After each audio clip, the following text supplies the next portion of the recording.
Hello my dear SSLC family മക്കളെ, നമ്മൾ important ആയിട്ടുള്ള നെക്സ്റ്റ് ഒരു ക്വസ്റ്റ്യൻ നോക്കാൻ പോകുന്നത് 3 ഫീച്ചേഴ്സ് ഓഫ് ടോപ്പോഗ്രാഫിക് മാപ്സ്. ധരാതലി ഭൂപടത്തിൻ്റെ സവിശേഷതകൾ എന്തൊക്കെയാണെന്ന് ചോദിച്ചിട്ടുണ്ട്. നിങ്ങളുടെ മനസ്സിലേക്ക് ഓടി വരേണ്ടത് എന്താണ് ധരാതലി ഭൂപടം ചോദിച്ചു കഴിഞ്ഞാൽ അത് മനുഷ്യനിർമ്മിതമായിട്ടുള്ളതും മാൻമെയ്ഡ് ആയിട്ടുള്ളതും അതേപോലെ തന്നെ നാച്ചുറൽ ആയിട്ടുള്ളതും എന്താണ് പ്രകൃതിയാലുള്ളതുമായിട്ടുള്ള എല്ലാ മൈന്യൂട്ട് ഡീറ്റെയിൽസിനെയും കാണിക്കാൻ പറ്റുന്ന ഒരു ഭൂപടമാണ് എന്തെന്ന് പറയുന്നത് ടോപ്പോഗ്രാഫിക് മാപ്പ് എന്ന് പറയുന്നത്.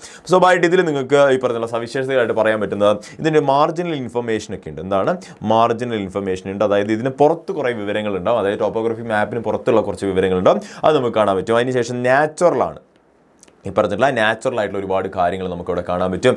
കൾച്ചറൽ ആയിട്ടുള്ള കുറേ ഫീച്ചേഴ്സ് കാണാൻ പറ്റും. കൾച്ചറൽ എന്നൊക്കെ പറഞ്ഞു കഴിഞ്ഞാൽ മാൻമെയ്ഡ് ആയിട്ടുള്ള ഒരുപാട് കാര്യങ്ങളൊക്കെ ഉണ്ട്. അതൊക്കെ നമുക്ക് എന്താണ് ഈ പറഞ്ഞ ടോപ്പോഗ്രാഫിക് മാപ്പിൽ ഈ പറഞ്ഞ ധരാതിലേത് ഭൂപടത്തിൻ്റെ ഉള്ളിൽ കാണാൻ പറ്റും എന്നുള്ള കാര്യങ്ങൾ എന്ത് ചെയ്യുക ഒന്ന് മനസ്സിലാക്കി വെക്കുക. എൻ്റെ മക്കൾ എന്ത് ചെയ്യുക, ഒരു യൂസ് എന്ത് ചെയ്യുക ഒന്ന് എഴുതി വെക്കാം. ഒരൊറ്റ യൂസ് നിങ്ങൾ എന്ത് ചെയ്യുക കമൻറ്റ് ബോക്സിൽ കമൻറ്റ് ചെയ്യുക. ടോപ്പോഗ്രാഫിക് മാപ്പിൻ്റെ ഒരൊറ്റ യൂസ് എല്ലാവരും എന്ത് ചെയ്യുക ഒന്ന് കമൻറ്റ് ചെയ്യുക കേട്ടോ. Happy learning.